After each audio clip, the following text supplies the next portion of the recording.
tarde, estamos aqui mais uma vez na live do Sintu. Essa live acontece toda quinta-feira. Não começou ainda não, tá? 1, 2, 3. Pode? Boa tarde, estamos aqui mais uma live do Sintu. A nossa live acontece toda quinta-feira, às 13 horas. Sempre um momento importante aí para a gente trocar experiência, né, com os nossos palestrantes, tirarmos dúvidas, conversarmos aí nesse momento tão difícil de pandemia, da realidade que está acontecendo em outras universidades, em outras entidades. Enfim, a gente fazer aí, manter vivo aí o sindicato e o nosso entendimento do que está acontecendo. Então, a gente tem selecionado os temas que envolvem aí importância para a nossa categoria. Então, a gente tem feito temas que a gente seleciona pensando no que mais que nos importa nesse momento, a importância aí de salvar a vida tem sido a prioridade nas nossas lives, a gente tem conversado muito sobre isso, a valorização do serviço público, principalmente nesse momento tão difícil, em que a gente vive um governo que nos desqualifica a todo momento, que nos impõe aí um terrorismo em relação à retirada dos nossos direitos, nos coloca numa situação de desvalorização constante. Então, essa live de hoje, ela é baseada nessa proposta do sindicato, né? O Sintu tem uma proposta da gente mostrar aí a nossa importância, a nossa valorização, enquanto servidores públicos, e aí que tem a tarefa de executar aí o melhor para a população. Então, a importância da educação pública, todos nós estamos acompanhando aí, nesse momento, quanto está sendo importante o SUS, tão atacado pelos governantes, né, que chegou nesse momento que mais se precisa, e o sucateamento está provando aí que mesmo com todas essas políticas de retirada de direito dos servidores, é o SUS que está respondendo a todas essas demandas. E a educação pública, através das universidades, estão acusados aí de só fazer balbúrdia, e nós acusávamos de que não trabalhamos, né, com essas políticas todas, estão provando aí a importância da educação pública. Então, esse é o tema de hoje. Só que, junto com esse tema da importância da educação pública, tem o grande desafio aí de enfrentar a retirada de direito. Então, a gente colocou aí, uniu aí os dois temas, que é a nossa importância, né, a importância da educação pública na pandemia e a luta contra a retirada de direito do governo. Então, a gente selecionou aí os palestrantes de acordo com que eles possam mais contribuir com esse tema. E aí a gente foi, através dessa unidade aí com as entidades, a gente buscou os palestrantes que vocês já conhecem, alguns, né, acho que estão aqui, que participam mais com a gente, e a gente foi buscar também representante de entidades que a gente possa estar dialogando sobre esse tema. Então, a palestrante do Andes, né, que é a Eblin, a Vânia, que a nossa categoria já conhece, né, participar dos nossos congressos, está sempre com a gente, que é a coordenadora geral da FASUBRA, e o Gabriel, que não é tão conhecido aqui pela categoria, mas é um representante aí da base do Sinasef, um desses lutadores aí, que tanto quanto as outras vão ter muito a contribuir com esse tema. Nós fizemos aqui uma conversa no início para selecionar como seria aí quem falaria primeiro.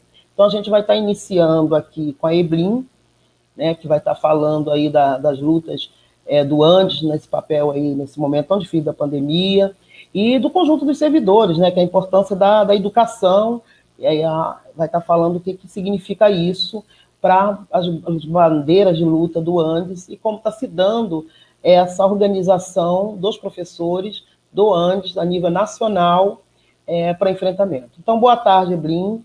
A gente está aí passando para você, para que você possa estar dialogando aí com a nossa categoria, com nossos convidados, né, que vai além da nossa categoria, para todos os nossos convidados, a importância da educação e enfrentamento aí com a retirada dos nossos direitos. Boa tarde, e a palavra é sua.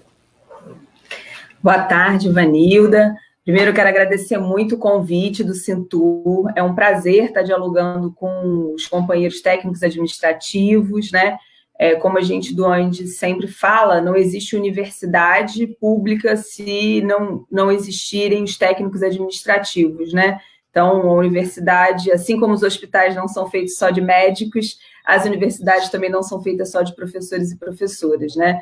Então, nós entendemos que todos nós somos servidores da educação, e é muito nesse sentido que a gente defende um projeto de educação. Então, super agradecer o convite, é um prazer estar aqui, é um prazer estar aqui com a Vânia, companheira de luta, é um prazer estar aqui com o Gabriel. Eu conheci o Gabriel, já estou velha mesmo, né? Conheci o Gabriel bem novinho ainda, estudante lá na UFRJ, a gente trabalhou junto num projeto de extensão, então é um prazer estar aqui também dividindo essa live com o Gabriel, né?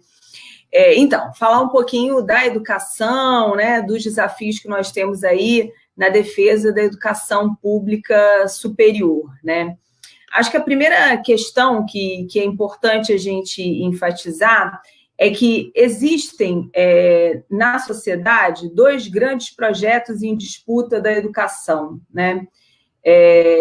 Um projeto, que é esse projeto do capital, que vem pouco a pouco se espraiando na educação pública superior, que é um projeto que vai ser pautado nas determinações dos organismos internacionais, da necessidade de reformular a educação pública superior, né, a partir de princípios que são princípios que consideram a educação uma mercadoria, e não a educação como um bem público, um bem social, né?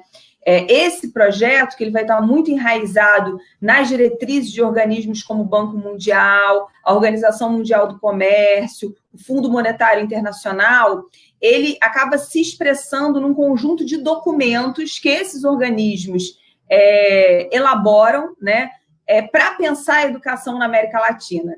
Eu sempre falo que esse já é o nosso primeiro ponto de alerta. Como pode organismos internacionais quererem ditar como deve ser a educação aqui no nosso continente, que é um continente que tem tantas particularidades como a América Latina, né? Como dizia Florestan Fernandes, Ottaviani, em especial a particularidade de ter sido um continente colonizado, explorado, né, aviltado ao longo das suas histórias, e que, obviamente, isso deixa marcas no desenvolvimento dos nossos países. Marcas como o quê? Marcas expressas numa estruturação de um Estado absolutamente subalternizado ao capital internacional, né? Marcas de uma sociedade marcada pelo machismo, pelo racismo, uma sociedade marcada por princípios escravocratas.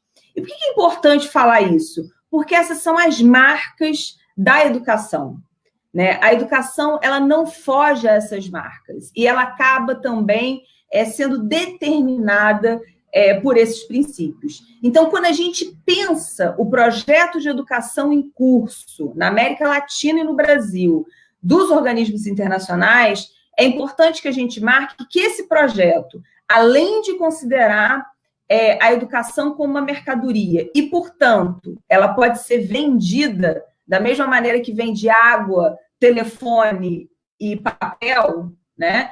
Porque ela não é um bem social e, portanto, ela não é necessariamente a obrigação do Estado, ela também é marcada por esse conjunto de determinantes que estruturam a nossa sociedade. Uma sociedade patriarcal, uma sociedade machista, uma sociedade racista. Por que eu estou falando isso? Porque esses elementos, eles ganham muita expressão no atual governo, né? E aí parece que o que o Bolsonaro está fazendo está surgindo do nada. Mas, na verdade, o que o Bolsonaro está fazendo com a educação superior é dar visibilidade, né, a um projeto que é um projeto que tenta estruturar a educação na América Latina. Bem, esse projeto não está sozinho. Nós, trabalhadores e trabalhadoras,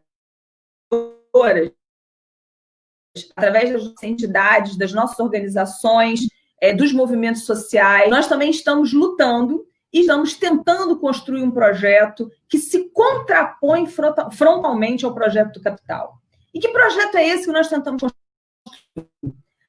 um projeto que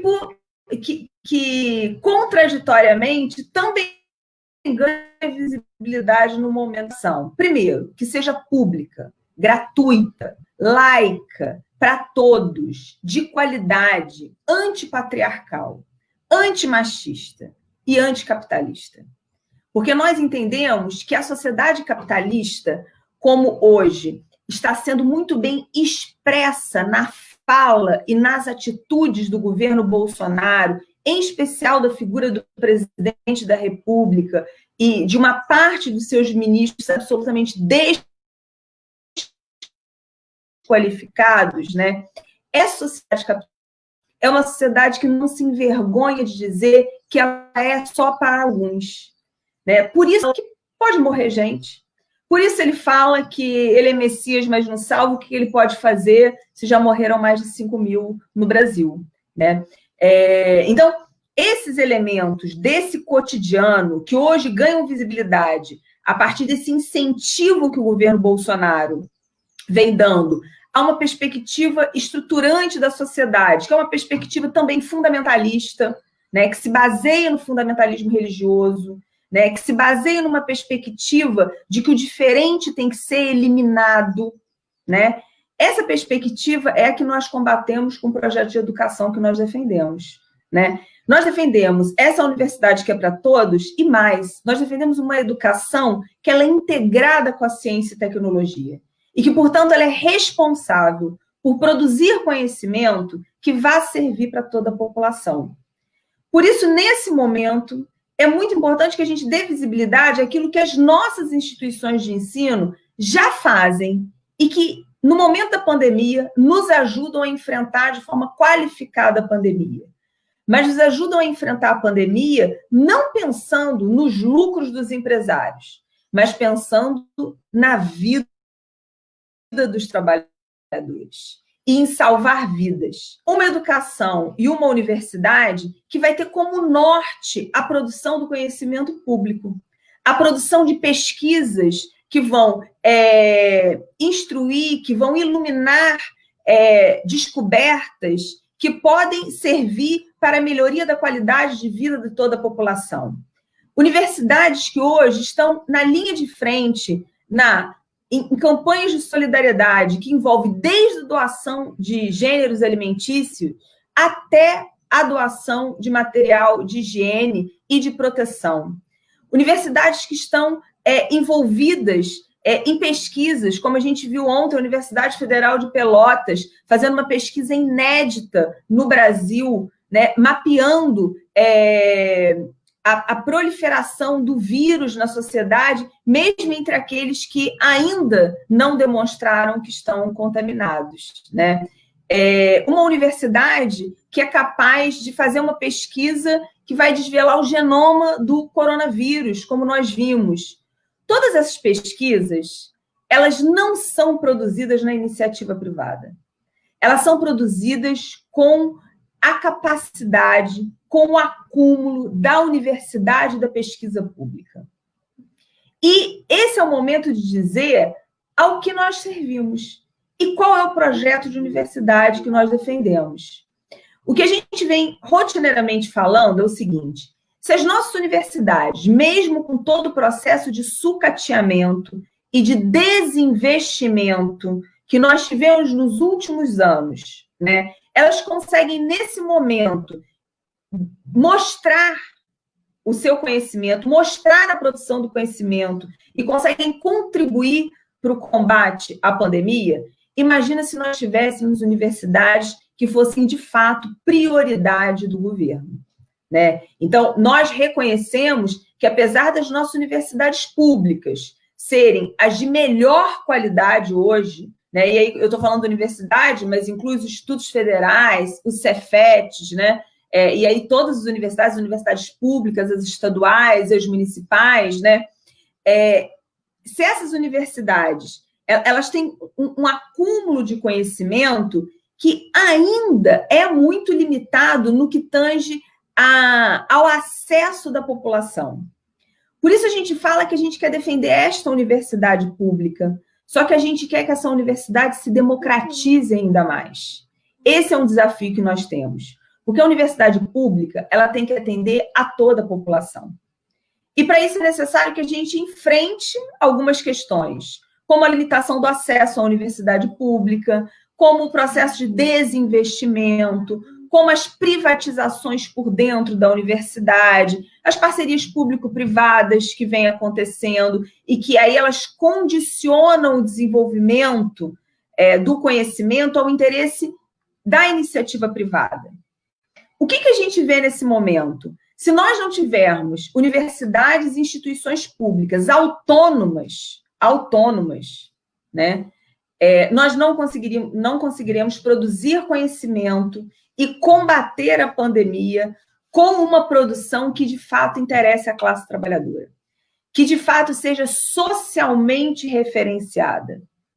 Então, para nós é muito importante defender o financiamento público para as iniciativas públicas, defender a educação pública, defender a ciência e a tecnologia pública, defender que a educação tem que ser laica, defender que a educação não é uma mercadoria, né? A Organização Mundial do Comércio determinou no final da década de 80, início da década de 90, que a educação ela era um serviço e por isso ela podia ser vendida. E daí todas as imposições desse projeto, que é um projeto que pressupõe o aligeramento da educação, uma educação corrida, feita em larga escala, e por isso ela pode ser à distância, porque o que se preza não é a qualidade, mas o que se preza é a certificação em larga escala, porque a certificação contribui para o mercado, portanto, gera lucro, né? Nós combatemos essa ideia de educação e o que a gente está vendo agora, né, é a necessidade da gente reforçar um outro projeto de educação. Então, nesse sentido, nesse momento, para ir finalizando esse primeiro momento, né, nesse momento de pandemia, o que o ANDE, Sindicato Nacional, está defendendo? Primeiro, nós defendemos a suspensão total de todas as atividades que não sejam essenciais. Para nós, a vida dos trabalhadores é mais importante do que os lucros. Então, nós defendemos a suspensão das atividades não só no setor público, quanto na iniciativa privada, sem nenhuma retirada de direito dos trabalhadores e trabalhadoras, nem do funcionalismo público, nem da iniciativa privada. Nós defendemos que, neste momento de pandemia, em que nós não estamos vivendo uma situação de normalidade, é errado tentar dar normalidade ao período da pandemia. E por isso nós somos contrários ao ensino à distância em substituição ao ensino presencial neste momento da pandemia. Por inúmeros motivos. Entre eles, que além de não estarmos numa normalidade, os nossos alunos e os nossos professores não possuem os recursos necessários para que a educação não se elitize sendo à distância, né? Então, para nós, a alternativa de aparentar a normalidade, né, tentando impor o ensino à distância, é um equívoco, né? Nós estamos defendendo que as nossas universidades e o nosso sindicato está a serviço disso nesse momento, se envolvam com as mais amplas campanhas de solidariedade, que construa formas de dialogar com a nossa categoria nesse período, virtualmente. Por quê? Porque nós entendemos que é necessário manter os vínculos e nos alimentar na perspectiva que tão logo acabe essa pandemia e a necessidade do isolamento social, nós teremos que retomar as ruas para combater de forma mais enfática esse governo. Porque certamente Mourão e Bolsonaro não interessam à classe trabalhadora. E é necessário que a gente construa uma outra alternativa. E para isso é necessário pôr fim a esse governo, que é um governo genocida, que é um governo privatista, que é um governo elitista, que é um governo que invisibiliza trabalhadores, mulheres, gays, indígenas, populações ribeirinhas e periféricas. Esse governo não nos interessa. Esse governo é anti-ciência, esse governo é anti-educação, esse governo é fundamentalista e ele só interessa para aqueles que querem que os trabalhadores não pensem, que querem que os trabalhadores não lutem. Então, pensando que amanhã é o Dia Internacional de Luta dos Trabalhadores e das Trabalhadoras, é necessário que a gente se prepare para um momento que a gente espera que esteja próximo para retomar a luta nas ruas. É isso.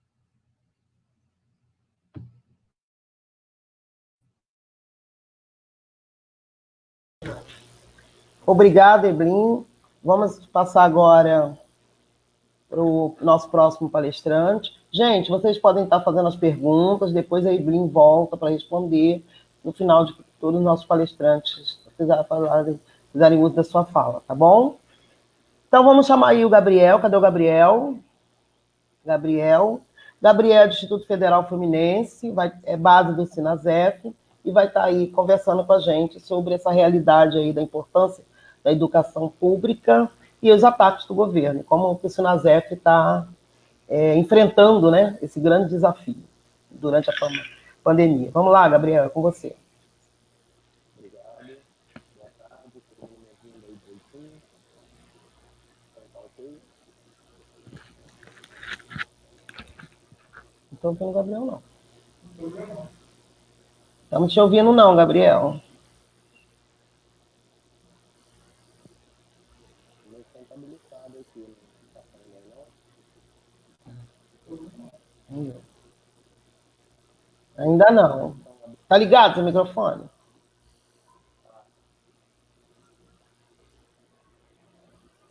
Ligado.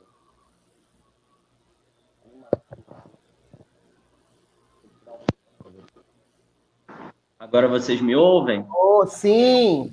Sim, sim. Vamos sem fone aqui, então. Isso, tá melhor, isso mesmo. Bom, pessoal, boa tarde a todos e todas. Primeiramente, agradecer ao convite feito pelos companheiros e companheiras do Sintur, sindicato aí de bastante trajetória de luta em defesa da educação, dos direitos dos trabalhadores da Universidade Federal Rural do Rio de Janeiro. É uma satisfação participar na tarde de hoje, né, de uma discussão extremamente importante sobre a educação pública e a necessidade também de lutarmos contra os ataques dos governantes. Quero cumprimentar aí tanto a Vânia, por parte da FASUBRA, quanto a Evelyn, pelo Antissindicato Nacional.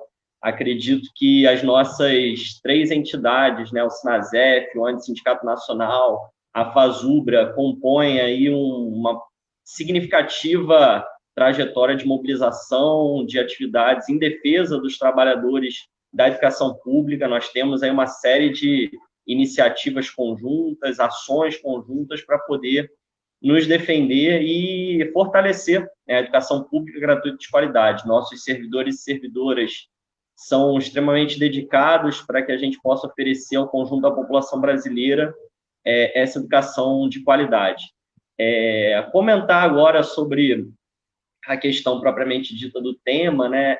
Primeiramente, queria ressaltar que a gente vive um momento em que é preciso estabelecer um processo de defesa e de valorização do conjunto do serviço público, né? A gente aqui está com 3 colegas, né, mais de 5 são da parte da educação, mas ressaltar nesse momento, inclusive, do processo aí que a gente passa da pandemia e das necessidades para o conjunto da população, a própria saúde pública. Então, né, é fundamental que a educação também esteja ao lado da bandeira do Sistema Único de Saúde 100% público e estatal de qualidade, que garanta ao conjunto da população o atendimento necessário, não só nesse momento, como no cotidiano. E nós observamos que nos últimos governos, os ataques por meio da retirada de verbas, por meio da retirada de direitos, por meio de emendas constitucionais, como a emenda constitucional número 95 do teto de gastos, atacam esse direito da população, né? Então, boa parte da população que não tem os recursos para um plano de saúde acaba ficando alijada, né, de um processo de manutenção e do fortalecimento da sua saúde. E nesse período que a gente passa pela pandemia, essa situação se agrava de forma ainda mais contundente. Então, é fundamental que a educação... Opa, voltou. Que a educação esteja unificada, né, ao conjunto dos trabalhadores da saúde também para esse processo. Segundo momento da minha fala, né, trabalhando sobre a importância da educação pública, bastante semelhante ao que a companheira que me antecedeu trouxe, né, vou abordar um pouco o que tem sido a própria contribuição da rede da educação básica, técnica e tecnológica da qual eu faço parte, né, os institutos federais, o Colégio Pedro II, Instituto Nacional de Educação de Surdos, alguns colégios militares fazem parte da nossa base, né, de sustentação do SINASEF nacional. E a nossa atuação tem sido, inclusive, né, essa defesa de que, nesse momento, a vida vem antes dos lucros, mas também a vida vem antes do certificado. A gente tem acompanhado alguns pais, algumas pessoas pressionando, mas e o diploma, e o Enem, e o vestibular? Nesse momento, a gente precisa paralisar as atividades. A vida vem antes do certificado. Não é a preocupação do momento, em que ano, em que momento a gente vai terminar a carga horária letiva. Nesse momento, a gente precisa ter prioridade total para atender às recomendações dos especialistas de saúde. E nesse ponto, né, que eu gostaria de ressaltar, o que tem sido uma grande importância da própria educação pública e do conjunto dos seus trabalhadores e trabalhadoras entendendo essa necessidade. No primeiro momento, a gente acompanhou nas últimas semanas, em algumas localidades do país, as chamadas carreatas da morte, né? Alguns empresários defendendo que o comércio precisa abrir, que a gente precisa voltar a uma certa normalidade, e a gente precisa rechaçar essas atitudes, a gente precisa enfrentar. O país ele tem condições, né, econômicas de manter, né, a sua população, se a gente tiver como prioridade a maioria dessa população, e não, né, os interesses de uma pequena parcela, como a gente tem visto acontecendo em sucessivos governos. Então, nesse ponto, a educação pública ela vem para promover essa defesa de que a gente, nesse momento, precisa atender às recomendações, paralisar as atividades letivas. É possível que a gente desenvolva atividades de enriquecimento cultural, debates, saraus, né, atividades culturais, enfim. Nós podemos construir dinâmicas cotidianas usando as redes sociais para nos manter em contato, inclusive faz bem até para a saúde mental dos docentes, dos técnicos administrativos, dos estudantes que fazem parte dos institutos federais, né, e do conjunto dos colégios. Mas imagina, se nesse momento a gente tivesse apenas uma educação privatizada, apenas escolas particulares e, na mesma onda dos comerciantes, esses empresários começassem a propor, né, as carreatas para a volta das aulas presenciais, né? Inclusive, o próprio presidente da República já citou em alguns pronunciamentos essa necessidade de voltarem às aulas. Então, assim, é muito preocupante que a gente tenha esse tipo de discurso contrariando as recomendações da Organização Mundial de Saúde, de especialistas da saúde, e vendo, inclusive, as situações que aconteceram em diversos outros países que desencadearam uma série de mortes, né? Uma série de pessoas doentes e que o nosso sistema de saúde não abarca. Então, nesse momento, a educação pública ela pode, deve levantar essa bandeira de suspensão dos calendários letivos e de realização de atividades simplesmente para uma manutenção de um cotidiano de troca de ideias, de troca de conhecimento, por aí vai. Mas, nesse momento, é preciso suspender os calendários letivos e defender também o adiamento do Enem, dos vestibulares, até porque não adianta a educação básica emitir os seus certificados, né? E se a própria universidade, como a companheira Evelyn já colocou, também está com os calendários suspensos. Então, todo o calendário vai para frente. Quando a gente terminar e tiver condições de voltar à normalidade, de voltar às atividades presenciais, a gente vê como vai ser o calendário, né? Já vivenciamos outros períodos de mobilizações de greve, precisamos adequar os calendários. Nesse momento, a vida vem antes dos certificados. Então, esse é um ponto aí fundamental. O outro que eu queria citar é de respeito tanto à solidariedade quanto à produção mesmo de ciência e tecnologia voltadas para esse período aí de pandemia. Lá no Instituto Federal Fluminense, local onde eu trabalho, a gente tem, né, diversos projetos, um deles, inclusive, é de confecção de máscaras. Já houve mais de 1.500 máscaras, né, de equipamentos de proteção distribuídos em hospitais, em clínicas, em localidades onde dependem desses instrumentos. Então, o conhecimento gerado no Instituto sendo utilizado para o conjunto da população, campanhas, a seção sindical da qual eu faço parte, SINASEF, seção Instituto Federal Fluminense, desenvolveu a distribuição também de cestas básicas. Então, assim, as campanhas de solidariedade, principalmente nas comunidades de maior vulnerabilidade, são fundamentais para a gente enfrentar de uma forma qualificada e coletiva esse período difícil pelo qual o conjunto da humanidade passa. Então, nessa segunda parte da fala inicial, eu preparei essa questão para ressaltar a importância da educação pública e do seu conhecimento, que seja um conhecimento voltado para os interesses do conjunto da classe trabalhadora, e não conhecimentos que sejam privatizados, patenteados e que vão simplesmente gerar lucros para uma pequena parcela. Então, nesse sentido, é fundamental que a gente ainda tenha instituições como as universidades, os institutos federais, públicos gratuitos de qualidade, produzindo conhecimento e formando muitos jovens da nossa classe trabalhadora, filhos e filhas da nossa classe trabalhadora. Para finalizar, né, a gente tem aqui no título do tema também a luta contra os ataques do governo, né? E nesse momento, o primeiro é um processo de adaptação para todos nós, é uma novidade. Como nós vamos nos manifestar se todos aqueles nossos tradicionais instrumentos de mobilização coletiva não são possíveis de serem realizados, né? Como as mobilizações de rua, as ocupações, já que a gente precisa também preservar as nossas vidas. Temos que sair vivos e mais fortes depois desse processo. Então, nesse momento, a gente tem, sim, como usar a tecnologia, as redes sociais têm cumprido um papel fundamental, a esquerda passou a assumir, né, um papel também de protagonismo nesses espaços, usando os canais aí do YouTube, do Facebook, para realizar debates interessantes e importantíssimos, uma formação mesmo, e a gente tem que utilizar os momentos possíveis para a gente também fazer os barulhaços, os aptaços, parelaços, como tem sido feito em algumas ocasiões.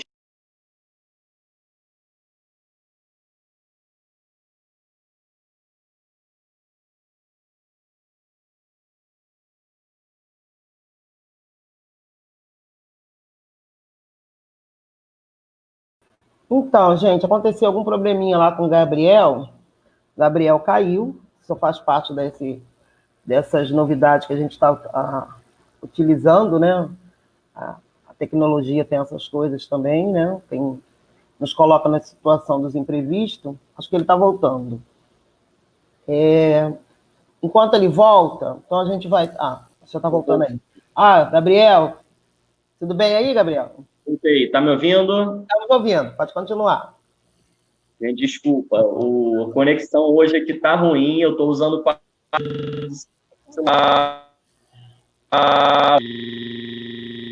finalizar.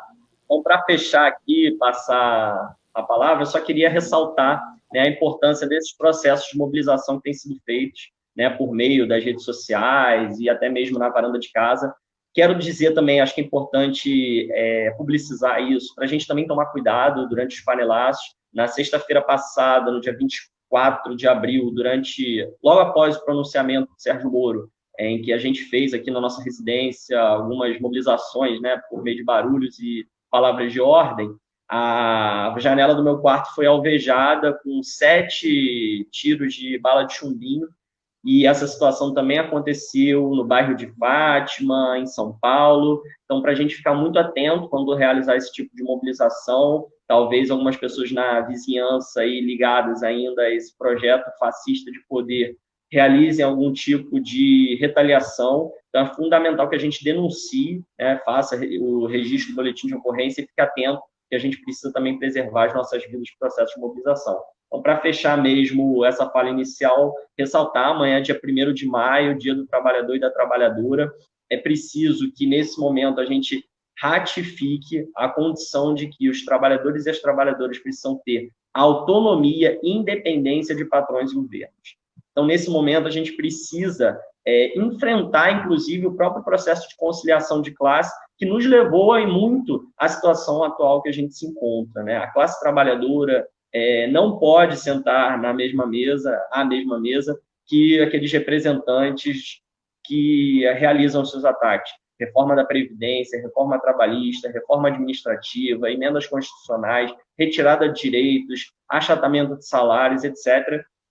São projetos que foram construídos, consolidados pelos últimos governantes, com apoio de diversos membros aí das câmaras de deputados, do Senado, da Câmara de Deputados do Senado. Então, é fundamental que a gente tenha também, no dia da nossa mobilização, no dia da nossa festa, um dia unitário de mobilização, mas não dando palanque a esses membros que atacam os nossos direitos. Então, quero convidar para que a gente construa, no dia de amanhã, um 1º de maio vermelho, um 1º de maio da classe trabalhadora, não se sentando à mesma mesa, não realizando as atividades para dar palanque a governantes e representantes do que há de pior, do que há de mais atrasado e reacionário, e que ajudaram a colocar esse governo genocida, anti-ciência, antipopular no poder. Então, fora Bolsonaro, Mourão e toda a força e mobilização para o conjunto da classe trabalhadora. Desculpa aí pelos problemas técnicos e até breve. Não, calma, Gabriel, até breve não, tem mais, aguarda aí um pouquinho. Até breve nas perguntas. Ah, bom. Valeu, obrigada. Vamos agora ouvir a Vânia. Cadê a Vânia? Vamos ouvir a Vânia. A Vânia é coordenadora geral da FASUBRA e também aí vai estar falando para a gente dessa importância da educação pública na pandemia e a luta aí contra os ataques do governo. Vamos lá, Vânia, com você. Está me ouvindo bem? Estamos. Então, tá bom. Primeiro, boa tarde, companheiras e companheiros. Boa tarde, Vanilda, companheira querida aí do Cintur, companheira de longa data da FASUBRA, né?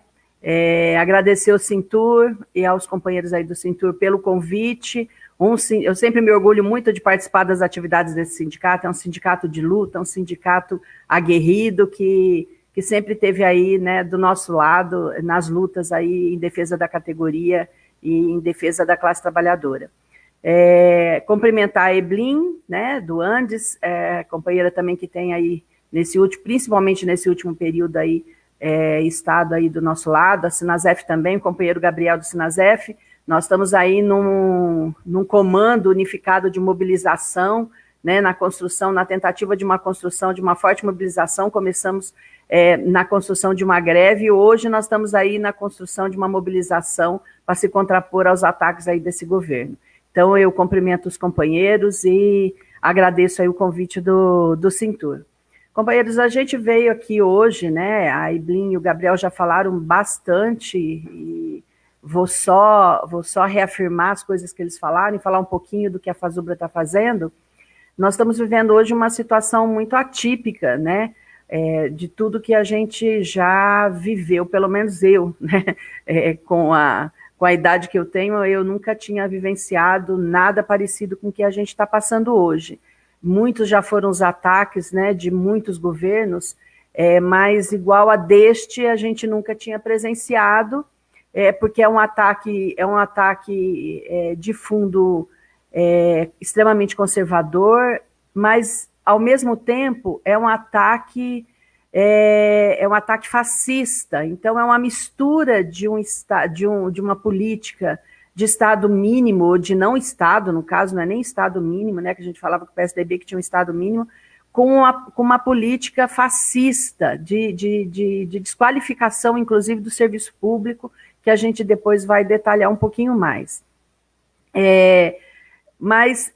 E aí, associado a isso, que a gente está vivendo desde o ano passado, associado a isso, a gente entrou esse ano com uma pandemia de uma proporção assim, né, que a gente ainda, eu acho que nem se deu conta, nos demos conta por conta dos outros países, mas uma pandemia que uma boa parte da população está começando a se dar conta agora, onde amarra as nossas atividades, e também nos tirou o instrumento de luta que a gente sempre conheceu, que é a rua, né? Que é levar o povo para a rua para se contrapor aí. E hoje a gente está tendo que reinventar outros instrumentos para chegar até a classe trabalhadora e mobilizar.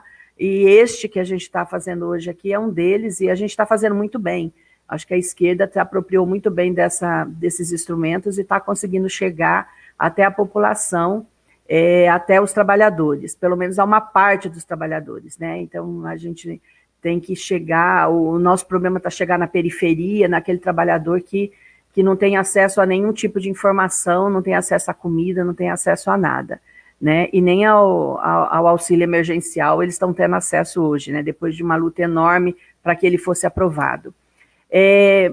Mas eu queria começar dizendo que este governo, quando foi quando ele foi candidato, a gente já se contrapunha a essas políticas, né? Nós, mulheres, principalmente, fizemos um grande ele não, né? Grandes mobilizações para que este governo não fosse eleito, mas infelizmente ele foi, e logo que este governo foi eleito, ele entrou já num ataque muito forte, principalmente contra o setor da educação.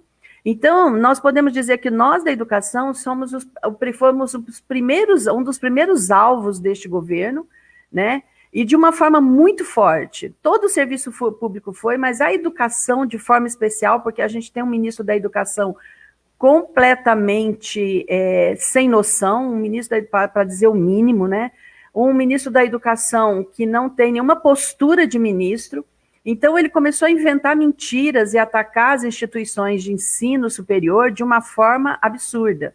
Então, foram com cortes, né, que a gente já presenciou em outros setores do serviço público, mas, juntamente com os cortes da área econômica, vieram também os ataques e a tentativa de desmoralização das instituições de ensino, dizendo que nas universidades, nas instituições, não se aprendia nada, que não tinha pesquisa, que só tinha um bando de aluno que não estudava, que fumava maconha e andava pelado. Todo mundo se lembra dos ataques sistemáticos deste governo, né? E então, se a gente pegar desde o início desse governo, nós fomos alvos disso. E hoje, né, o que a gente vê hoje? Quem é que está dando a resposta no meio dessa pandemia, no meio desta crise sanitária que o mundo está vivendo, mas que o Brasil está sofrendo de forma muito contundente? As universidades, os institutos. Então, o setor público, né, o setor superior da educação, as instituições de ensino superior, estão dando a resposta para a população de que serve essas instituições. Então, hoje nós estamos mostrando, e não estamos fazendo para mostrar, nós estamos fazendo, primeiro, porque é o papel nosso, e segundo, porque precisamos e devemos fazer, né? Que é chegar até a população com o ensino, com a pesquisa, essa pesquisa voltada para a contribuição do que a população está precisando. Então, nós temos instituição fazendo álcool gel, nós temos instituição fazendo máscaras, fazendo respiradores, fazendo pesquisa e desenvolvendo, esses dias eu estava vendo, testes rápidos para detecção do Covid-19. Então, e os servidores, tanto os servidores técnico-administrativos como os docentes e os discentes, os alunos, estão voltados para a confecção de todo esse material, para distribuição, cada uma no lugar onde cada instituição atua, e algumas até distribuição nacional, né? Nós temos instituições de ensino que estão fazendo pesquisa para a distribuição nacional aí dessa, né? Então, com isso, a gente está mostrando para a população quem realmente dizia a verdade, né? Que era o ministro da Educação que dizia que as universidades não faziam nada, ou era as universidades quando dizia a importância que tem esse papel. A Evelyn pegou bem que se a gente está fazendo o que nós estamos fazendo hoje, com o pouco recurso que nós temos, com todos os recursos que foram cortados bolsas de não ter mais como nós tivemos muitos alunos de mestrado e doutorado que não puderam ficar nas instituições porque foram cortados bolsas, e sem bolsa eles não conseguem se manter. Foi cortado recurso para pesquisa, foi cortado projetos. Então, assim, eu poderia ficar o dia inteiro enumerando tanto de cortes que as instituições tiveram, e mesmo assim a gente está dando essa resposta. Então, isso mostra que se a gente tivesse investimento público em pesquisa, a gente estava muito mais preparado para poder combater uma pandemia deste porte, né? Parece até, se a gente fosse, né, ser um pouco assim, para dizer o seguinte, parece que essa pandemia até veio para mostrar a importância que tem o ensino, a importância que tem a pesquisa e a ciência neste país, né? Ao contrário do que quem está hoje no governo, todos eles, sem nenhuma exceção, todos eles acham que pesquisa não serve para nada, que tudo a gente pode comprar de fora, né? Hoje a gente tenta comprar respiradores de outros lugares do mundo, a gente não consegue comprar. Por quê? Porque todo mundo precisa. Então, eles não vão mandar para outros países o que eles estão precisando dentro do seu próprio. Então, isso vem mostrar para a gente a importância que a gente tem, a importância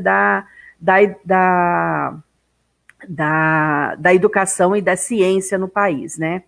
Bom, o que a FASUBRA está fazendo, eu vou falar um pouquinho da FASUBRA, o que a FASUBRA está fazendo diante dessa pandemia e quais são, né, para a nossa categoria, o que a gente tem feito para se contrapor a tudo isso. A FASUBRA tem, eu comecei dizendo que a gente está aí numa comissão de mobilização que começou, né, que, lógico que é para construir a greve da educação, para se contrapor, inclusive, à reforma administrativa do governo, né, que já estava sendo gestada antes de toda essa pandemia começar, mas também hoje, ela também dentro desse comitê de mobilização, dessa comissão de mobilização, é onde a gente tira, junto com o ANDES e Sinasef, políticas conjuntas para responder e para, inclusive, levar a solidariedade até a população e também a nossa categoria. A FASUBRA está se mobilizando para fazer uma grande campanha de solidariedade, principalmente em favor dos hospitais universitários, onde os nossos companheiros que trabalham nos hospitais estão trabalhando sem EPIs, ou então com pouquíssimo material de proteção, expondo as suas vidas em risco todo dia. Então, a FASUBRA está trabalhando numa grande campanha de solidariedade, onde a gente pretende aí reverter em material para os hospitais universitários. A FASUBRA vai fazer a semana que vem, eu acho que na terça-feira não está fechado bem o dia ainda, depois a gente vai divulgar, mas uma live para poder falar um pouco dessa conjuntura, e nessa live nós vamos explicar essa campanha de solidariedade junto aos sindicatos de base para que se reverta em material, principalmente para os hospitais universitários, né? Coisa que a gente está vendo que o governo está fazendo muito pouco. Se a gente for ver as últimas notícias de respiradores que o governo prometeu entregar, 14 mil respiradores, ele entregou 236 e disse que até o final de 90 dias entrega o resto. Se a gente pensar no pico dessa pandemia, de quantas pessoas morreram de ontem para hoje e de ontem para ontem, a gente vai ver que nós não temos 90 dias para esperar respiradores. Daqui 90 dias nós não vamos precisar de respiradores, porque não vai ter mais gente. Os que estão ruins nos hospitais, eles já não vão estar esperando, ninguém vai esperar 90 dias por respirador para poder salvar a vida. Então não adianta o governo fazer isso, e aí quem tem que fazer somos nós que temos que cobrar do governo, somos nós que temos que, através dos sindicatos, fazer uma grande rede de solidariedade para mostrar para o trabalhador quem é que está do lado dele e quem não está, né? Então, esse é o papel que a FASUBRA hoje está cumprindo e está fazendo muito bem, né? Está dentro do FONASEF, que é o Fórum do Serviço Público, o Fórum das Entidades dos Servidores Públicos, tentando também, junto com todo o serviço público, levar essa campanha. Com relação, vou falar um pouquinho da nossa categoria, com relação à IN 28, que foi uma instrução normativa, né? O governo não faz nada e ainda tenta tirar, ele começou com a proposta de reforma administrativa, inclusive para reduzir salários, né? E dentro da IN 28, que é a instrução normativa 28, ele coloca o seguinte, né? Para quem não conhece ainda a instrução normativa, é uma instrução normativa que corta, levando em consideração que nós estamos em trabalho remoto, e aí eu quero fazer um parênteses aqui para dizer que os companheiros que estão trabalhando no home office, muitos deles estão trabalhando muito mais do que quando trabalhava no horário, porque a demanda chega e as pessoas trabalham dia e noite, mais tudo que vem acarretando dentro de casa, porque os filhos estão dentro de casa. Então, principalmente as mulheres estão com trabalho triplicado de quando a situação estava normal, porque aí não tem mais horário de entrada e saída, você está em casa, então muita gente acha que você está à disposição das instituições o dia e noite. Então, assim, apesar disso, a gente trabalhando no home office, usando energia, internet, tudo do servidor, o governo usa isso para cortar o auxílio transporte, dizendo que o servidor não está se locomovendo para o seu trabalho, e também cortar insalubridade e o adicional noturno. Então, a FASUBRA, ela junto com a assessoria jurídica e em todas as assessorias jurídicas dos sindicatos, elaboraram uma peça né, onde a gente está orientando os sindicatos, onde já houve o corte, que entre na justiça. Por que os sindicatos? A FASUBRA é uma federação, ela não é um sindicato nacional, ela não tem autonomia para entrar em nome de todos os sindicatos. Ela entra em nome, ela só pode entrar em nome do sindicato se esse derem uma procuração para que ela entre. Mas, de qualquer forma, essa é a orientação que a gente está fazendo. Eu estou vendo aqui que eu tenho pouco tempo, então, só para fechar, eu queria colocar para os companheiros o seguinte: nós temos hoje um presidente que ontem, em cadeia nacional, ele disse que, quando se perguntado das 5.400 mortes que nós já passamos à China, ele disse: e daí? Eu não posso fazer milagre, eu sou Messias, mas não posso fazer milagre, né? Nós temos que lembrar para a população que está nos assistindo que este governo é responsável por esse número de mortes, porque quando toda a ciência e todos os países que começaram a enfrentar essa pandemia antes da gente disse que o isolamento social era o único remédio que a gente tinha no momento e, portanto, ele tinha que ser encarado de uma forma séria, porque senão isso ia explodir. Quando outros países fizeram o contrário e perceberam e sentiram na pele, ou seja, nós fomos privilegiados porque a gente pôde estudar onde isso começou e ver o que era melhor e o que era pior. Nós tivemos um governo que começou desmoralizando os cientistas, dizendo, na contramão da Organização Mundial da Saúde, na contramão de todos os médicos e cientistas do mundo inteiro, dizendo que era só uma gripezinha, que ninguém precisava ficar em casa, que você podia sair para a rua. Depois dessas falas do governo, do presidente, nós vimos que o distanciamento social foi afrouxando e hoje nós temos uma pandemia que está beirando a você perder o controle aqui nesse país. Então, assim, a culpa é do presidente, a culpa é dele. Quando ele diz: eu não sou coveiro, eu não sei o número de mortes, e daí desses números de mortes, nós temos um governo hoje genocida que aposta na morte do trabalhador. E aí a gente tem que lembrar para o trabalhador que somos nós por nós, que nós temos que nos defender e dizer que fique em casa, porque é ficando em casa que você vai se proteger. E dizer também que nós temos que tirar esse governo daí, porque este governo vai matar a nossa população. Portanto, eu quero fechar minha primeira fala dizendo: fora Bolsonaro e Mourão, para a classe trabalhadora conseguir avançar, para os trabalhadores sobreviverem e para a gente parar de ter morte nesse país. Aí nas perguntas eu falo mais um pouco, porque eu já falei demais. Desculpa, viu, Vanilda? Nada, é sempre um prazer te ouvir e tenho certeza que todos aí que estão te ouvindo adoraram, gostaram muito da intervenção de vocês três. Vinícius, volta para a tela aí, a Evelyn e o Gabriel. Então, primeiro eu vou agradecer aqui a todos que estão aí com a gente, acompanhando, né, essa live, aceitaram aí nosso convite, estão aí participando, tem algumas perguntas aqui, tem algumas participações importantes, todas são importantes, estão se cumprimentando a todos nós aqui. Então, que bom que vocês estão aí, né? Que bom que estão prestigiando. A live só tem sentido se tiverem pessoas participando, né? Então, agradecendo aí para vocês estar aí com a gente.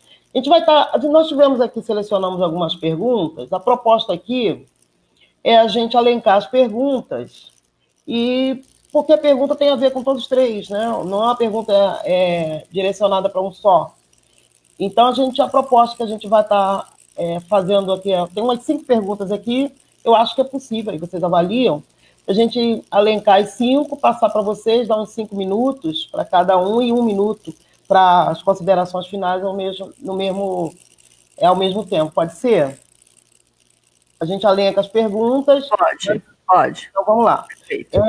A gente vai fazer o seguinte, a ordem aí, a gente vai estar invertendo. Então, a gente vai passar para... Quem começou com a Evelyn, né? Então, a gente vai finalizar com a Evelyn. Vamos passar para Vânia, vamos para o Gabriel e termina com a Evelyn, ok? Então, vamos lá. A primeira aqui, a Vânia falou do comando, né, de mobilização com as entidades, e tem uma pergunta de como está se dando isso, né? Como está se dando essa organização nesse momento de pandemia. Como que esse comando está se organizando, o que tem sido feito. aprofundar um pouco mais do que a Vânia já falou dessa organização aí de mobilização. A gente teve a plenária da FASUBRA, né, que definiu esse comando, fizemos um ato de lançamento, né, do comando, um importante ato de lançamento desse comando de mobilização. Então, aqui a pergunta é como está se dando a organização desse comando de mobilização. A outra pergunta é entre os ataques todos que a gente a educação vem sofrendo, sobre a educação à distância, o ensino à distância. Como é que as entidades, né, que vocês representam estão avaliando isso, dessa defesa do ensino à distância no Sistema Federal de Ensino, nesse momento de pandemia, mas a proposta não é que seja só nesse momento de pandemia, né? A gente sabe qual é a intenção do governo. Então, junto com o que isso representa os estudantes que não têm acesso à internet nas suas casas, os estudantes mais precarizados. Então, essa é uma das perguntas. A outra gostaria, que também tem aqui a Meire perguntando, né? Gostaria de saber sobre as parcerias sindicais em relação às práticas desse governo. Então, quer saber sobre as parcerias de sindicais de maneira geral e em relação a práticas desse governo. A outra pergunta também, que a Vânia já falou um pouco sobre o trabalho remoto, mas a pergunta aqui é como efetivamente está se dando isso num contexto de pandemia ligado ao assédio moral. A gente já sabe quanto se aprofunda o assédio moral no serviço público, né? Enquanto esse trabalho remoto está fazendo com que seja mais intensificado ainda a questão do assédio moral. O Júlio, né, coloca aqui um textinho que eu vou estar lendo aqui. A educação precisa montar uma pauta nacional de luta neste período de quarentena e para pós-quarentena, pois já está em pauta os ataques à nossa classe e com apoio da sociedade. Necessitamos da visibilidade das ações dos servidores durante a pandemia. Essa é a observação que ele faz aí para vocês avaliarem, né, como está se dando isso. E aí, para finalizar, e a gente passar para vocês, a questão do ataque aí à democracia nas escolhas dos dirigentes. Né, os institutos federais, né, Gabriel? Sabe muito bem como está sendo isso, nós da universidade também. Então, que vocês falem um pouco aí desse ataque aí à democracia nas escolhas dos dirigentes, aí nesse governo que se aprofunda cada mais a todos os ataques, e esse é mais um deles. Então, a gente vai estar passando aí, a proposta dar 5 minutos, e aí mais 1 minuto, quer dizer, não totalizando aí em 6 minutos, para que vocês respondam. Então, 5 minutos para responder e 1 para a consideração final. Eu vou ser tolerante para deixar compreensiva, porque eu sei que são aí bastante, as perguntas têm que ser mais aprofundadas, né, uma avaliação. Então, eu vou procurar ser tolerante aí, mas a proposta é essa, 6 minutos. Ok? Vamos lá, Vânia? Vamos, vou tentar, em 6 minutos.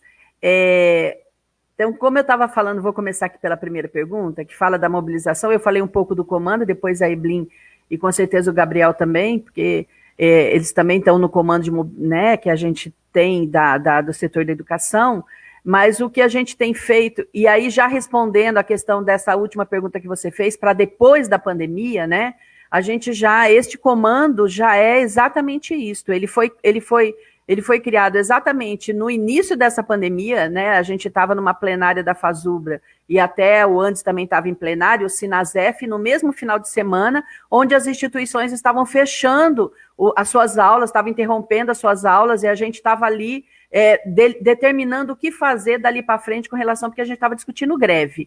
Então, toda essa mobilização que a gente hoje está jogando para se contrapor aos ataques e ajudando a classe trabalhadora e os servidores e os trabalhadores das instituições de ensino, ela vai continuar para pós-pandemia. A ideia é criar uma mobilização para que logo, quando volte, né, tudo à normalidade, a gente possa seguir com a nossa mobilização porque a proposta era de greve, era a entrada do setor da educação em greve por tempo indeterminado para se contrapor aos ataques tanto da educação como a própria reforma administrativa que pegaria todo o serviço público. Então, o que a gente está fazendo hoje virtualmente, nós vamos continuar fazendo depois presencialmente. É construir a greve dentro das instituições federais de ensino, uma grande greve do setor da educação. A ideia é construir uma grande greve de todo o serviço público, mas pelo menos começando pelo setor da educação, que o setor da educação seria aí o alavanque aí dessa grande mobilização.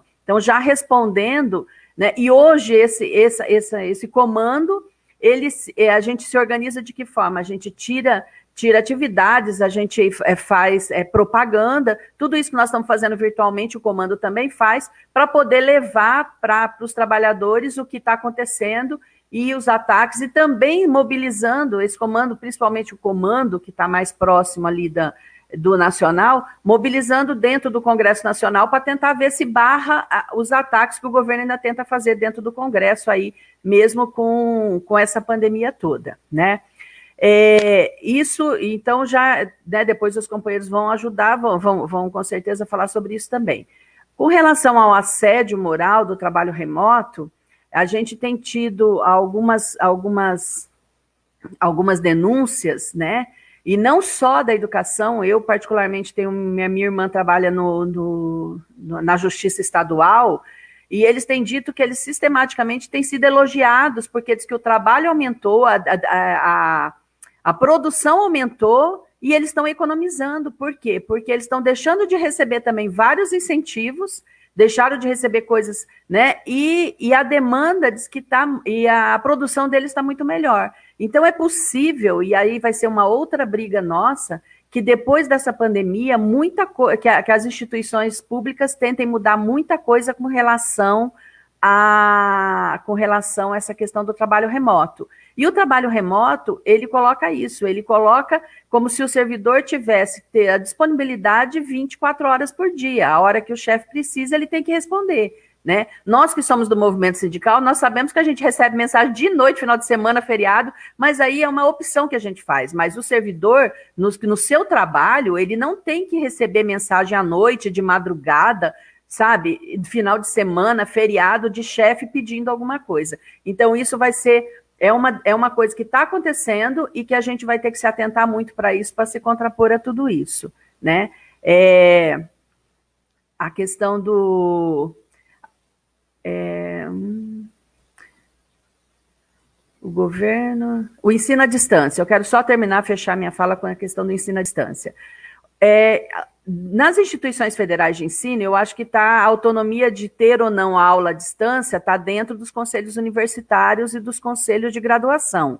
Na minha, pelo menos, não se passou a aula à distância, né, o ensino à distância. O que tem é uma grade curricular suplementar que está sendo oferecida com vários cursos, mas ela não é obrigatória. E se alguma disciplina obrigatória for oferecida nessa grade suplementar, ela necessariamente vai ter que ser oferecida depois, quando retomar as aulas normais. Por quê? Partindo do princípio que nem todo estudante, nem todo discente tem as condições que em casa para você ter a mesma condição de estudo, né, não são iguais. Se a gente pegar quem mora na periferia, quem não tem um computador, quem não tem um celular que possa acessar aí as mídias, né, esse tipo de mídia. Então, e agora o que está deixando a gente muito preocupado é principalmente, depois o Gabriel pode falar um pouco disso, eu participei de uma live junto com o João, que é da PUESP, a proposta no estado de São Paulo, pelo menos aqui, as propostas dos estados de ter essa educação à distância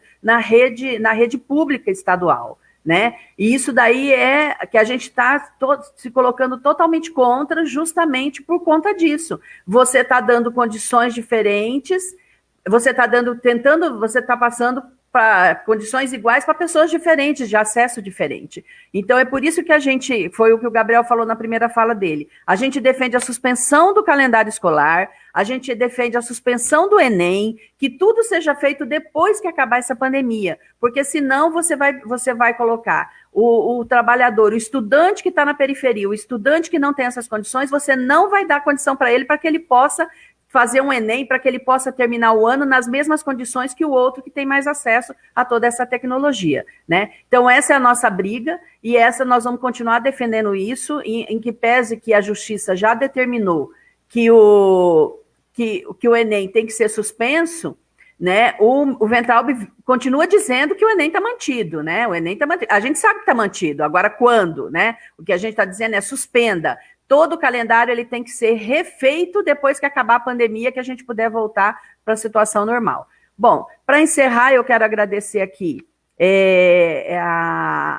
o convite e me colocar à disposição, como sempre, né? Eu vou fazer um elogio de novo a esse sindicato de luta que mora no meu coração, de que eu estou à disposição sempre que precisar.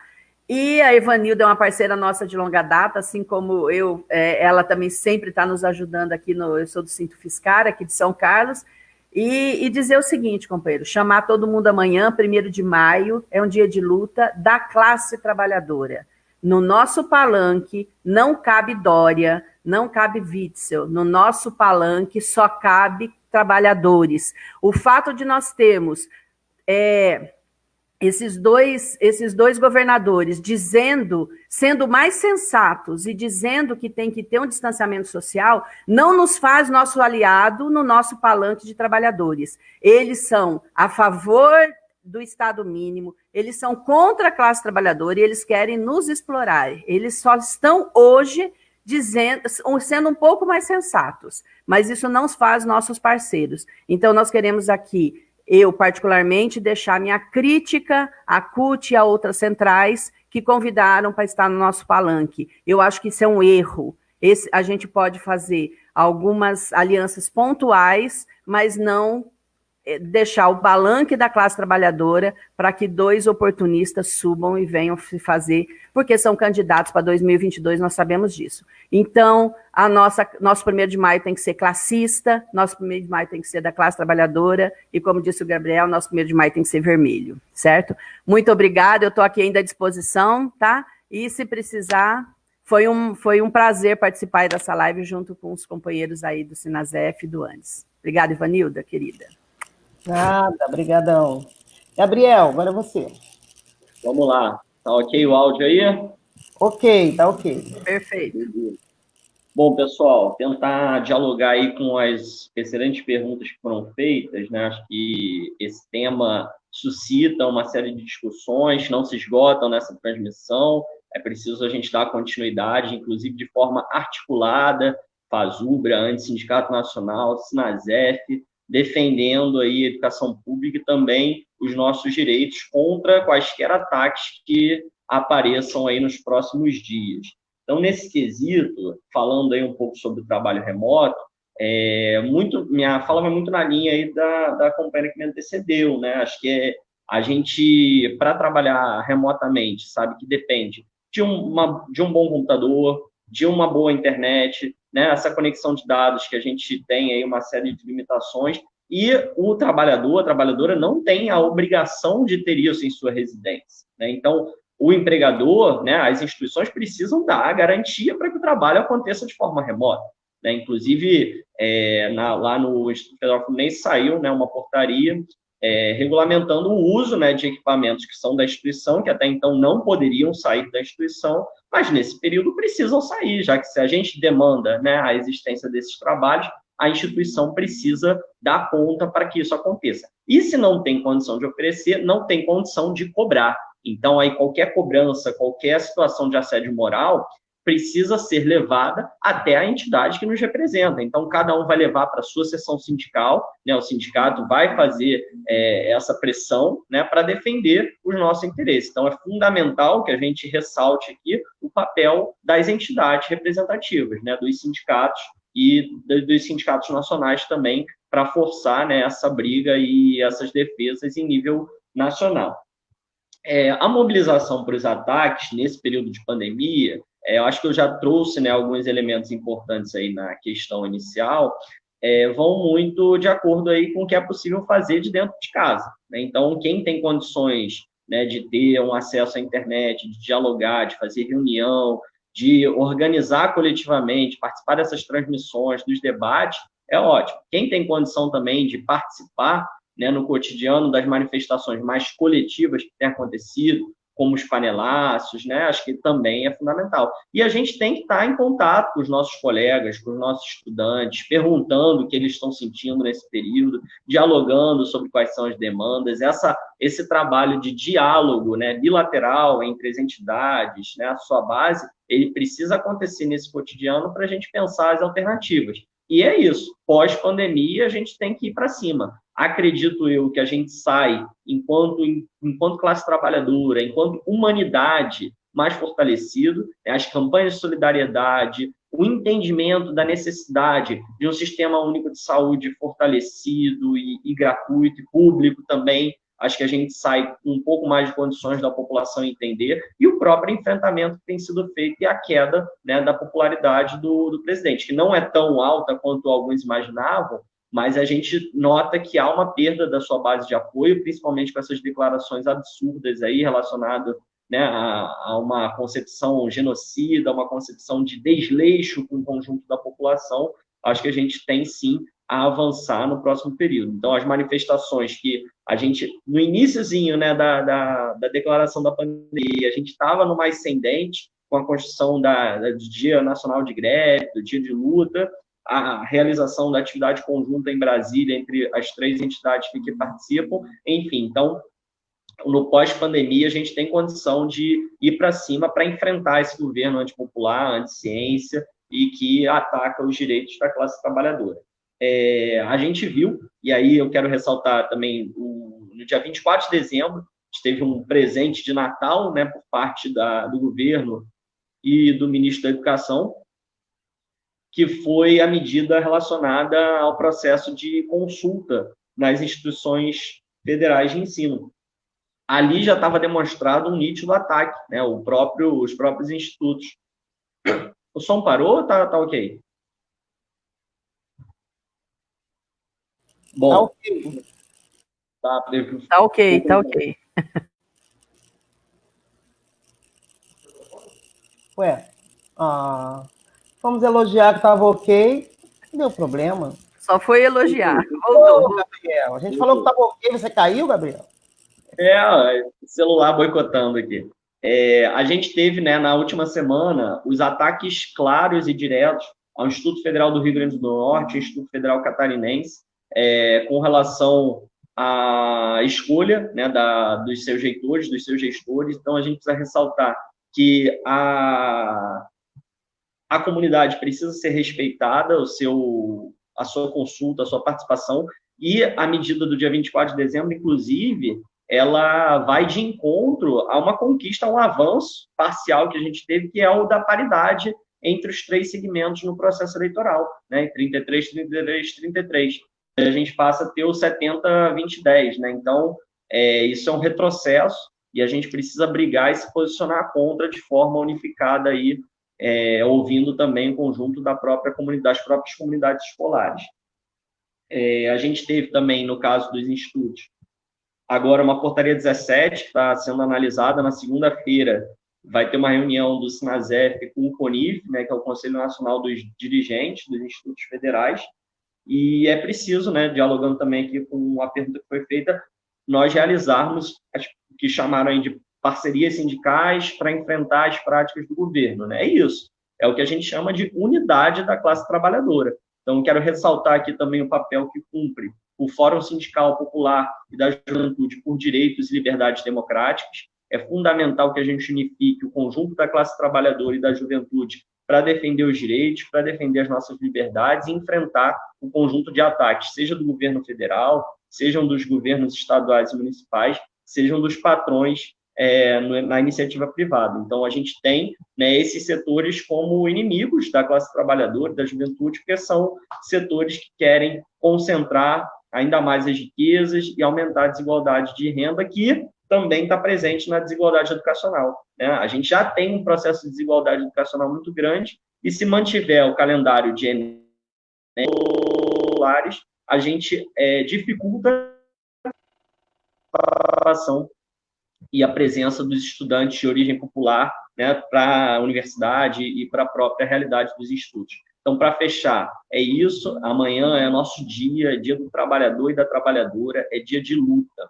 E pensei aqui uma analogia, mas eu sou torcedor do Botafogo, né? E se eu tenho um dia para comemorar um grande título do meu time, eu tenho um ingresso para uma atividade, eu não vou chamar o meu colega aqui, flamenguista, porque ele falou que estava torcendo para o meu time, para participar da minha festa. É basicamente isso, não faz sentido a gente chamar para o nosso dia do trabalhador aqueles governantes que atacam os nossos direitos. Não é porque eles estão hoje falando e seguindo as orientações da Organização Mundial de Saúde que eles são aliados estratégicos, né? A gente tem concordâncias pontuais nesse momento, porque a vida, né, tá em jogo.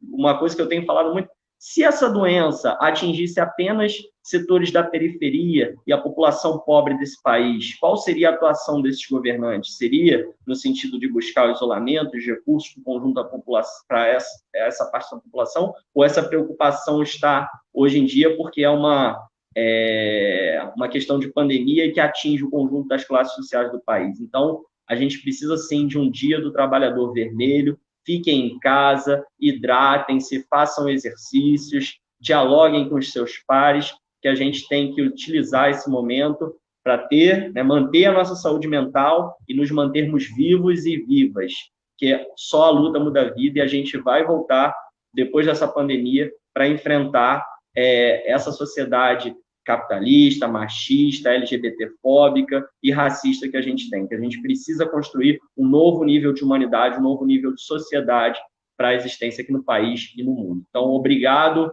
ao convite do Cintur, obrigado às companheiras pela participação extremamente importante e qualificada, e um forte abraço a todos e todas. Até amanhã, no dia 1º de maio, vermelho. Valeu, Gabriel. A gente continua gostando de você, mesmo você sendo botafoguense, tá?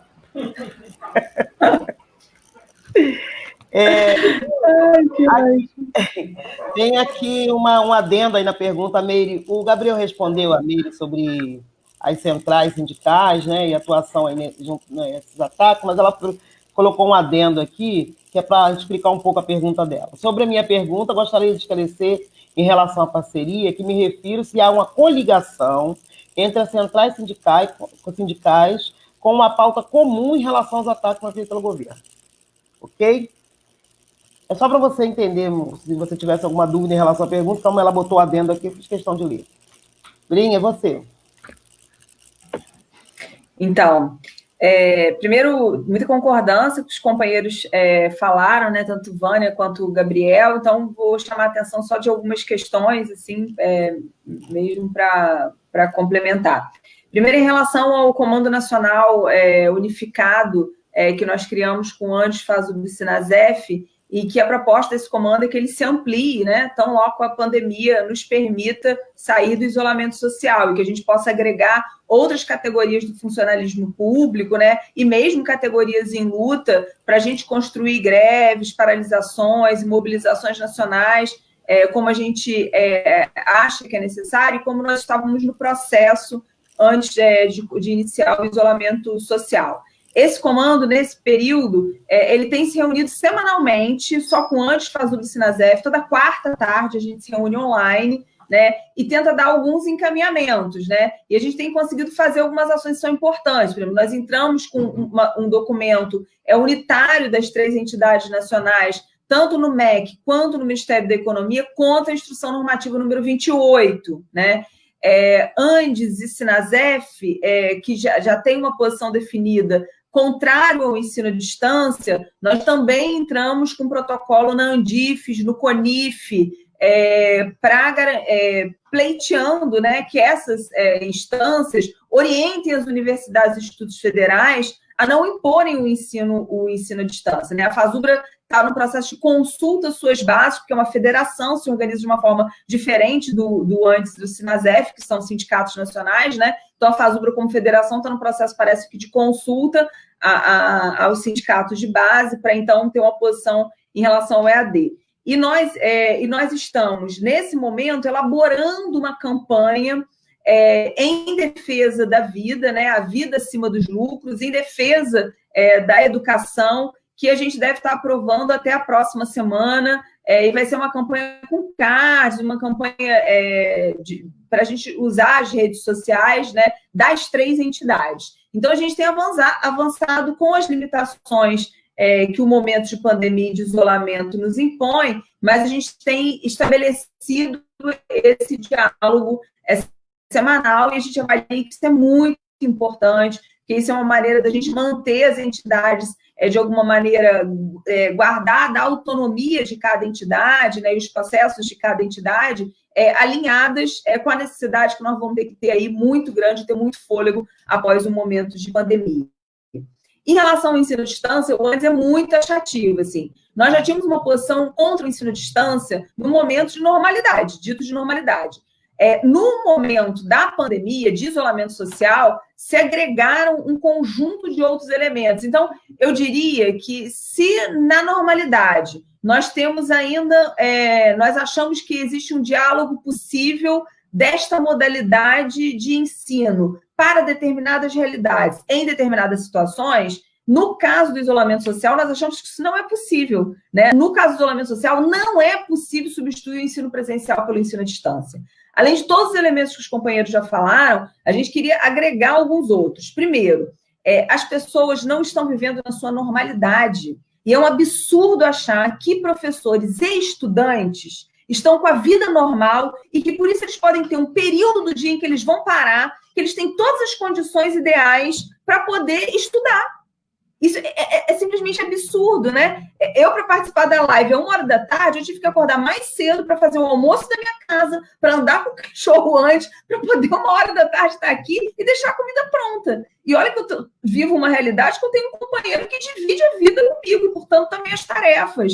Imagina a mulher que tem 3 filhos e que cria eles sozinhos. Como que essas professoras vão dar conta? Como que os nossos alunos vão dar conta disso? O que eu tenho falado é que nossos alunos, nesse momento, estão preocupados com a vida. Eles estão tentando ver como é que se cadastra no auxílio emergencial do governo. Eles estão enfrentando fila na Caixa Econômica. Eles querem viver, porque eles são filhos de trabalhadores precarizados, uberizados, entendeu? De empregadas domésticas. Então, os nossos alunos estão preocupando em viver, em ter comida em casa. Eles agora vão ter que ter uma plataforma digital para eles dar conta de um conteúdo que nós, professores, achamos que somos brilhantes e que vamos...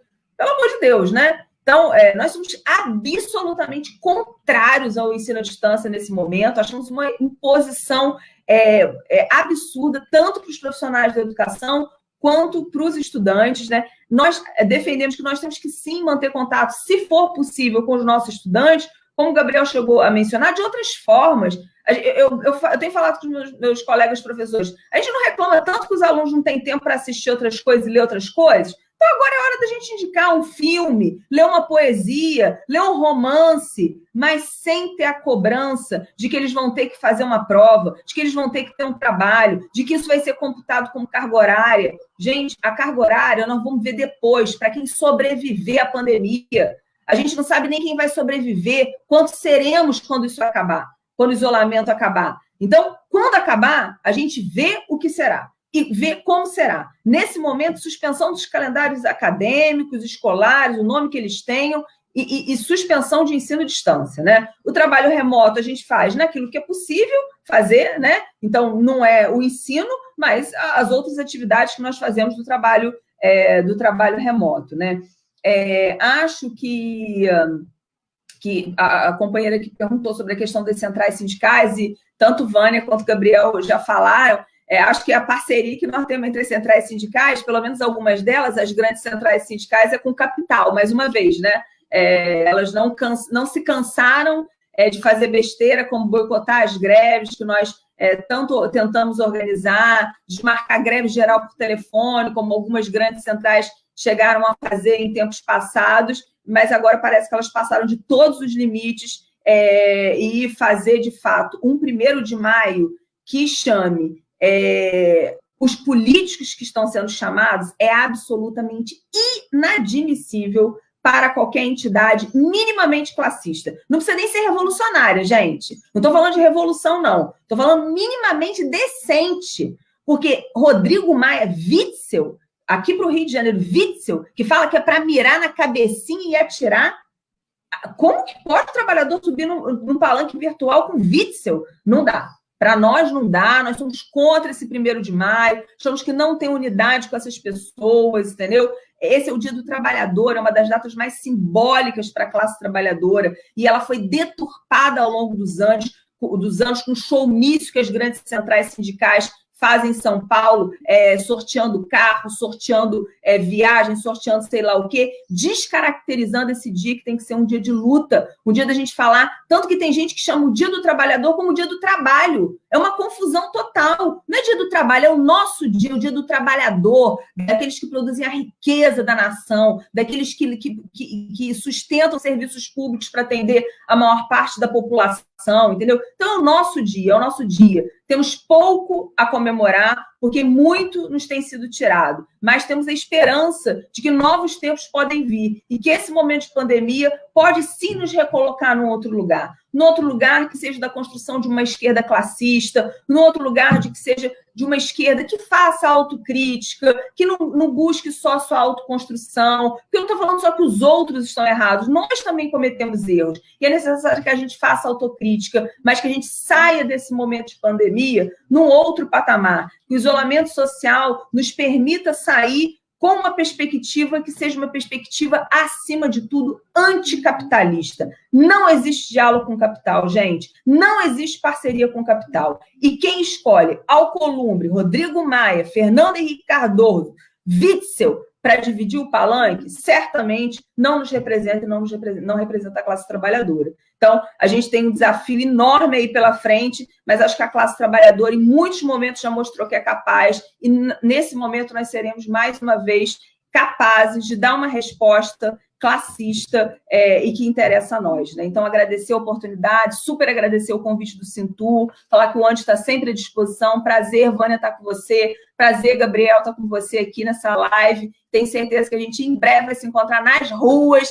lá na Candelária, lá na Cinelândia, entendeu? Para botar essa corja toda aí para fora, né? E defender a educação pública. Um beijo, gente. Valeu. Vânia quer fazer um convite. Faz o convite, Vânia. Não, só reforçar. O Gabriel parece também quer fazer um, não é? Ou já fez? Não, reforçar para os companheiros acompanharem aí, a Fazubra vai estar divulgando. A live estava proposta para ser hoje, mas a gente achou que seria interessante fazer a semana que vem para poder divulgar mais. Mas aí convidar aí todos os companheiros, né, que estão aqui presentes comigo nessa live, mas também os companheiros do Cintur e quem está nos assistindo, a acompanhar a live da Fazubra. Deve ser na terça-feira, mas eu estou tentando confirmar aqui, mas não tive a confirmação ainda. Mas, de qualquer forma, a Fazubra vai estar divulgando e, com certeza, o Cintur vai estar repassando esse convite aí, mas aí só chamar os companheiros aí para participarem aí, para a gente tirar nossas dúvidas e mobilizar a categoria aí nesse momento de isolamento social. É isso. Obrigada, Ivanilda. Gente, muito obrigada. Obrigada a vocês. Amanhã... O Gabriel também está querendo fazer aqui, ó, ele pôs aqui ó, no chat. Não é também quer fazer um convite. Não é porque ele está importando ele. Pode falar, Gabriel. Desculpa aí. Gente, eu construí um movimento por uma escola popular no Sinazé. A gente hoje, às 19 horas, vai fazer no YouTube uma transmissão ao vivo com o tema da Politecnia. Vai ter a participação da professora Lucília Machado. E a gente fez, na semana passada, uma transmissão ao vivo com a participação de um docente e uma estudante sobre educação à distância. Então, se alguém tiver interesse, pode passar lá no nosso canal, MEP Sinazé, que a gente tem feito algumas atividades aí durante esse período de isolamento para materializar e instrumentalizar mesmo na defesa de uma educação pública voltada para os interesses de uma escola popular. Beleza? Obrigado aí. Obrigada. Posso fazer um convite rapidinho também? Pode, claro. É que amanhã vai ser a live de 8h30 às 10h30 da manhã do Fórum Sindical Popular de Juventude de Luta por Direitos e Liberdades Democráticas, que vai ser, sim, um 1º de maio classista e vermelho, como disse o Gabriel. Vai ter a presença da Virgínia Fonte, as nossas entidades todas aqui fazem parte também dessa construção, né? Então, convidar a todos e todas para estar lá na live, acompanhando. Vão ter várias das nossas entidades e mais alguns convidados fazendo falas em nome de um 1º de maio classista. É isso. Então, antes de finalizar aqui, falar para a Márcia, que fez, depois que a gente já tinha encaminhado os questionamentos, em relação ao assédio moral, quando não temos como prová-lo, o que fazer. E aí, Márcia, é denunciar, né? A gente tem dificuldade mesmo, né? O assédio moral, para você conseguir provar, não é tão fácil, mas a gente já divulgou fizemos uma cartilha, divulgamos aí como se defender desse assédio. Então, seguir denunciando e resistindo. Gente, amanhã é o dia do trabalhador, e não do trabalho, né? É o dia do trabalhador. E que bom ter vocês aqui, grandes trabalhadores aí nessa defesa da educação. Muito obrigada, foi muito bom, foi importante. As mensagens que todos que colocaram provaram isso, quanto todo mundo gostou. Então, tem aqui muitos elogios a todos vocês aí, pela intervenção, pela posição aí de defesa, não só dessas intervenções, mas que vocês fazem a luta, né? Aqui não é só palestrantes que falam em defesa da educação, mas são palestrantes que trabalham, lutam arduamente em defesa da educação. Então, que bom que vocês estão aqui com a gente. E aí a Ibrim já divulgou, fez o convite, né? A gente está também divulgando o do Cintur aqui nas nossas redes, essa atividade. Amanhã, nosso dia de luta vai ser dessa maneira, né? Vai ser diferente, né? Nós não vamos estar nas ruas, né? A nossa prioridade é salvar vidas, mas a gente tem o dia inteiro aí de lives, começa aí pelo fórum, depois tem da CSP com lutas, né? Com a intersindical, que não está aí junto com essas outras que fizeram aí essa traição aos trabalhadores, e aí a gente vai estar aí fazendo a nossa luta, como sempre, só que dessa vez de maneira aí que é possível fazer. Então, obrigada a todos vocês. Já convidar quem está aí, o nosso palestrante, para a nossa live de quinta-feira, que é Ser Mulher e Enfrentamento, Desafio de Viver em Quarentena. Então, a Ebrim já falou um pouco aí, né, Ebrim, da dificuldade que é nós nos organizarmos com os filhos em casa. Então, a nossa quinta-feira vai ser para dialogar sobre isso, essa dificuldade. Se é difícil para todos os trabalhadores estarem em quarentena, para nós, mulheres, é um pouco mais difícil. Então, a gente vai estar discutindo isso, conversando sobre isso na próxima quinta-feira. Muito obrigada, gente. Um bom dia do trabalhador para todos nós e a luta continua. Obrigada, companheiros. Foi um prazer estar aqui com vocês. Valeu, valeu. Acabou aqui? Valeu, gente. Até a quinta-feira, hein? Tchau, até quinta. Beijo. Tchau, tchau. Tchau.